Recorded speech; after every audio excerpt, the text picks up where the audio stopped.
Welcome to Tap In. My name is David Figueroa-Martinez of DFM Coaching, and today we're going to be discussing the biggest leadership blind spots for Jiu Jitsu. I have been in this sport almost 15 years. In April, I think it is.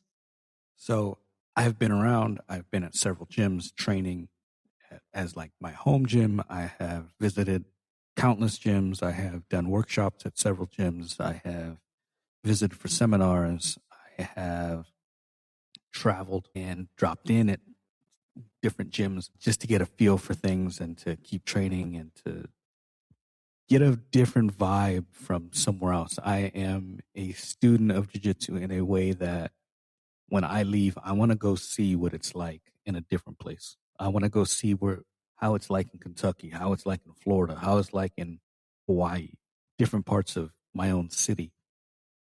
I am a fan of jiu-jitsu. It's done wonders for me and my own development as a man. And the person that I am today is not the same person that I was 15 years ago. Jiu-jitsu has done wonders for me. But as much as I praise it for what it's done for me, I also understand that I did that work. I had an interest in making certain changes in myself and my environment that allowed me to then use jiu-jitsu as a tool. If you are if you're a piece of shit, you're just going to be a piece of shit with skills, dangerous skills at that. You actually genuinely have to want to make the changes in your life and make yourself a better person in order for these things to matter. But many of us are in the sport, we divide a person from the art. Many of us are just bad people or people who have not matured enough, but have these abilities and these skills and the skill set that we can now kind of make money on, compete with, influence others on, and we can use it in a way that it's not savory or beneficial for the society as a whole. Coming up, I have had, and this is not something that's specific to jiu-jitsu. It's a big problem business-wise, and it's a problem in colleges. It's a problem in businesses. It's a problem in warehouses. It's a problem in offices, and it's additionally a problem in jiu-jitsu and martial arts. Businesses do not have paths that evaluate and train people on how to be proper leaders. If you look at your business and if you're lucky to be at one that has proper training, then great. You are the exception. I'm at a spot that does have a little, not much. It's not mandatory. It's not something that you have to go through. And I think it's a blind spot there as well. But most of these places, they will promote people based on available skill. Am I good at the thing that I'm going to be supervising or being a leader over?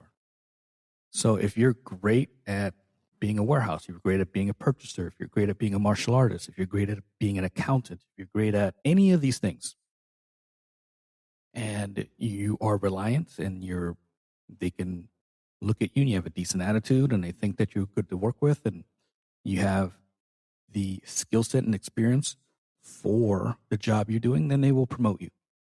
When they promote you, you now start leading people and something changes. Jiu-jitsu is a little different because you're still doing the job. But something changes where you are now responsible for the people that are doing the job that you used to do. And again, jiu-jitsu is a little different because you're still teaching. But you are in a position where you're no longer responsible for necessarily how the job or the work that gets done. You're responsible for the people that you have under you, and you're not given the appropriate training to manage these people, to supervise these people, to lead these people. And it occurs in every facet of work. Very few places that I've ever worked that had something in place to really manage it and get you into a role where you understand what you're actually doing. They promote you based on the skill set that you're doing, and then they promote you upward. Jiu-jitsu, in that sense, is no different. If you're good at Jiu Jitsu, chances are you'll become an instructor.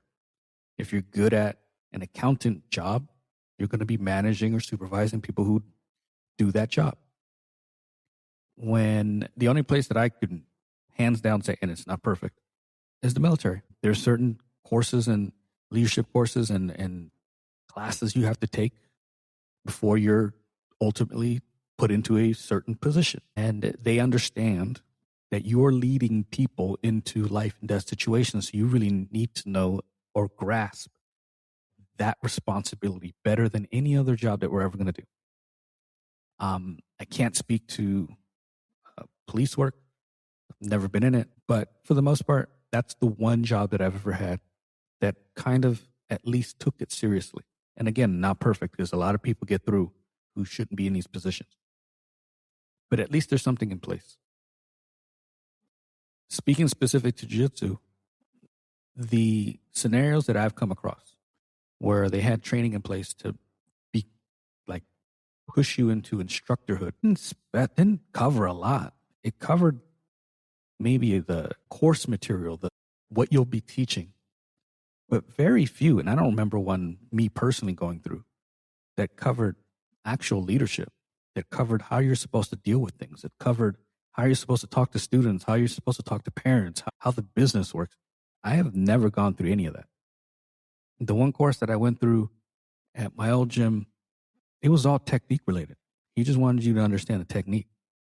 There was no leadership driven criteria or specifics in that. None. When I became a manager of a warehouse, I've done that at 2 different places. There was none in place that said, this is how you're going to manage effectively. This is how you're going to have to deal with difficult customers or difficult employees. This is how you're going to have to handle write-ups. This is how you're going to have to motivate them. None of that existed. And if you're, again, at a spot that has it, great. If you're at a gym that takes it seriously and actually has a course for new instructors to manage expectations and talk to people and how to critique and how to motivate and how to keep people coming back, beautiful. Consider yourself lucky. I don't know of one personally. And I'm not saying it doesn't exist. I don't know of one personally. So because of those things, we start having these blind spots because we're not approaching this from how do I develop leaders? We're just, how do I develop someone who knows how to teach? And it's the most rudimentary, basic level. Teach technique. But teaching and instructing are not left to that. There's a bunch of other shit that goes in place on top of that we actually have to understand better. One of the biggest issues in blind spots is that we assume that skill, the inherent ability to compete, the inherent ability to do a technique or several techniques automatically gives us or equals leadership. It's not. A great grappler can be a terrible communicator. They can be terrible with people. They can be terrible with students and parents. They can be driven by ego. They can be driven by all these other things that are counter to that role, but we'll promote them into that position because we think that's what's required. And it's not. I need to know how to do the techniques. I need to know how to break things down. I need to know, explain that, yes, but there's other shit that goes here. If we are not teaching instructors or picking instructors because they have the ability to emotionally regulate themselves, we're going to have issues on the mats.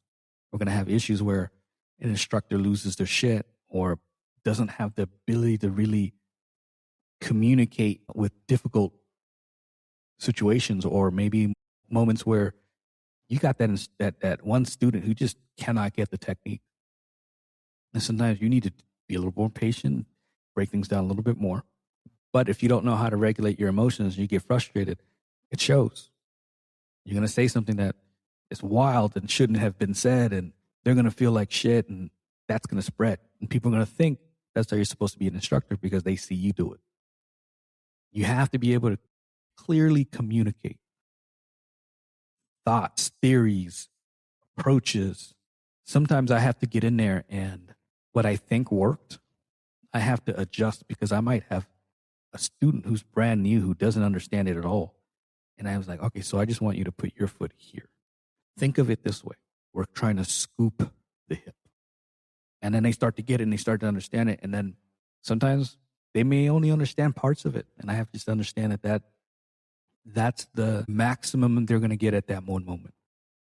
But I can't lose my shit. I can't get frustrated. I have to find ways to communicate what needs to be done effectively for that specific student. You also have to adapt. Sometimes you come in here and you have a certain goal in mind and you look and see you have like 6 new students. You might have to change the technique for that day. You're going to have to be flexible. You're going to have to understand that they're not all going to understand it that day. They might understand aspects of it, and that's okay. Another blind spot for me is confusing authority with respect. Those are wildly different things. If you're in a position of power, you have the authority to tell people, hey, this is what we're going to learn today. You have the authority to tell someone, we're not doing this or that. We're addressing this issue. Make sure that your gi top and bottom match. Make sure that your gi is clean. Those are authority aspects that you have within your rank. Respect is a whole nother thing. You can have authority over me and I can not respect you in the slightest. Because maybe you're impatient with people. Maybe you're a dick. You know what I mean? Just all around. You come to work or you come to the gym and we can just tell you're moody. You're in a bad mood and today is not going to be the greatest training environment. Or we know you take advantage of people. And not in the most unsavory way, but like, hey, when you get on the mat, you're a little bit of a bully. You might have the rank. You might be a brown black belt, but you tend to be a bully.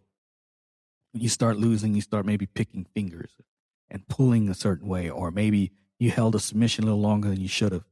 Maybe you went too hard on someone that you know you can dominate, but you just wanted to flex. Those are wildly different things. I do not have to respect the person because they have a certain rank. And sometimes we think that because we have it, we demand respect. It is quite literally earned through actions. But sometimes we forget that, both in the corporate world and on the mats. And we think that, oh, such and such is coming in here and they are this rank. And we're just supposed to immediately respect them. It doesn't work that way. It just doesn't. Another blind spot is there is little to no training on ethics and boundaries in jiu-jitsu. A little bit more in the corporate world or the day job. Like I work at a spot that has your typical sexual harassment training. We're in an environment where if you're of a certain rank, you have to report certain things that you see. Cybersecurity training. So there's some things out there. We have certain things of like, oh, we can't buy from certain companies because of this, and that. And you are not supposed to be managing people you're related to and so on. There's certain things ethics-wise that some businesses will do. But jiu-jitsu, I've never had training on any of this shit. None at all. And I think that's part of what we should be discussing. And it's something that should be built in to the curriculum of a teacher course. It's not just about the technique that we're going to be running, the learning, and this is the fundamental program. So you got to learn all 52 techniques or whatever it might be in order to teach it.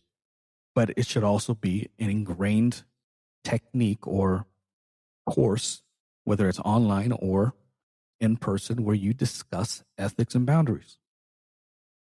We're not, for example, one of the key things that I do quite often, and it's because I know my student base and I know with experience that we're going to have a lot of people that come in who are dealing with some kind of trauma. Because I'm a man, I'm very conscious of what someone in this role is going to do positively and negatively for someone. I understand that as a man in this space, when I'm correcting people, sometimes I have to touch them. And I will ask, do you mind if I touch you? I want to correct your base or your position. Yeah, go ahead. So then I have to sometimes pick up a leg. I have to move a thigh. I have to press down on the lower back in order for, like, to accentuate pressure. I have to sometimes shift them a little bit because maybe their weight is just off. And then I have to center them, and I'm like, I want you to weight here. I want your rib cage to press down here. I want your hips to press down here. But I do that out of my own understanding of my student population. That's not something I've ever seen. When I've been at training, all I've ever seen is the instructor just does it. And yes, we're in an environment where we are in personal space. I get it. But we don't know who is going through what. So I'm very conscious. I never want to put anyone in a weird spot. Additionally, like, we're close combat sport. There's going to be times where you're going to touch someone in a way that you did not intend it, you did not mean it, and a quick, oh, sorry, is all you need to do. And I'm very conscious of that because we end up in weird positions. Men and women grappling, you're going to end up in the weirdest positions, or you're going to be getting the back, and as you get seatbelt, sometimes you end up with your hand somewhere that you normally would not put. And in some of these cases, it is just part of the sport. And after a while, you don't even realize what's going on. You just kind of accept it's the sport. The sport is. And then there's times when I really didn't intend to something, and I immediately say, "My bad," and may not even have registered to them. But I want to acknowledge, me personally, there was no intent in grabbing a boob or grabbing deep on a thigh. Like, we're just grappling. And sometimes some of that is going to happen. It should not linger. It should not, you know what I mean? There's moments even within the sport where we have this close contact where there's spaces or places that we should not be getting touched, especially for anything more than a second. And if it's happening, that's an issue. But we don't talk about those ethics and those boundaries. We don't talk about how someone might be a little off in women versus male. And sometimes that women do not want to roll around with men. They don't feel comfortable. They may have gone through some things. So we need to understand a personal boundary with each student. We also need to understand the boundaries of not overusing your role. And yes, you tell people what they're going to be doing from time to time. But also it's okay to say, hey, so we're going to be doing this position. Do you mind if I roll with you in this way, or do I drill this with you? And sometimes you're going to be like, yes, I'm fine. Sometimes students will come in and I know what they've kind of dealt with, or maybe they shared something, or I know I can tell they're hesitant. And one of the things I say, do you mind rolling today, or do you just want to sit? Because I sense the energy. And they were like, no, I want to sit. Okay. So then I sat with them and hey, if you have any questions, please let me know. And sometimes they'll start pointing things. They're like, so what's going on with this group? And I try to explain the position as it's going. Sometimes I can tell someone's a little uneasy about training with someone. And I'm like, do you want to train with me, or do you feel comfortable? Maybe, is there anyone in the room that you feel comfortable with? I do not assign partners. I don't. Because there's going to be things that I'm not going to be aware of, and I don't want to put someone in a position that they are not comfortable with. We have to be mindful of favoritism. I have an uke that I like training with or demonstrating technique with because we have trained with him for so long and he's higher ranked, and we understand each other's body mechanics and how we respond to things. Great uke. So I have a specific person I like to be uke with, but I don't have favorites within the gym. I don't have people that I hang out with more than others. I communicate sometimes because you'll have friendships a little bit more than others, and you might bounce ideas off of. But I don't have any favorites in the gym at all. I don't have people that I give extra benefits to, or hey, I'm going to do an extra private for you for nothing. Like, I try to treat them as equal as possible, and I try to be as fair as possible. And if I'm going to give something to one, anyone else can have the same thing if they ask. So there's that. Like, we should be careful of that. We should be mindful of that, but it doesn't get discussed. Inappropriate relationships. No one of rank should be using the gym as their personal dating pool. Happens quite often. Does not get discussed as often. Should not happen. And I'm not saying people can't date. What I am saying is it should not be reflective as if it is your dating pool. Look, we're going to have a vibe with someone at some point. And sometimes life just works out and the love of your life might walk in that door and you have no idea. And let's say you had never done it before and this woman walks in or this guy walks in and you guys just vibe, and that is like, quote unquote, the person you're going to end up, which we never know at the time. And you have a long-term relationship and then you guys get married. Like, okay, I don't think anyone bats an eye to that. But if that person's habitually dating people in the gym, whole different scenario. Whole different scenario. And specifically if that person keeps dating, like the power dynamic is so big that it also changes things. Like that has to be talked about. That has to be part of the training curriculum for instructors. But we don't do that. I also think another blind spot is that there's very little upward feedback loops. As instructors, we give all the feedback. We tell people, hey, you need to improve your passing. You need to improve your guard play. You're working on this, but I want you to spend 6 months working on this, or I want you to spend time studying this person or that person. And we're constantly giving feedback from up, down. Very little is there ever the other way around. I do a survey every December for anyone that wants to give feedback. I don't know if it's the best method, but at least I have it present. I also talk to students regularly. Hey, like, what do you need from me? Or we have a relationship in which people will tell me, hey, I prefer this a little bit more. And I take it. I take a mental note and I approach it differently. I approach that specific student differently. That communication and that feedback upward is super important for me. I don't know how many instructors give a shit because I don't see it very often. I don't know how many instructors care. I don't know if there's a whole lot of instructors that want to potentially ruin their ego. But I am, as a person, want to know, am I being the best instructor that I can be? I'm not going to be everyone's cup of tea. Not everyone's going to agree with every method that I use. But overall, are people happy and feeling safe and feeling heard? That's what I want to know. But it doesn't occur enough. Again, like I mentioned, there's very little leadership development. Very little leadership development. There's a curriculum.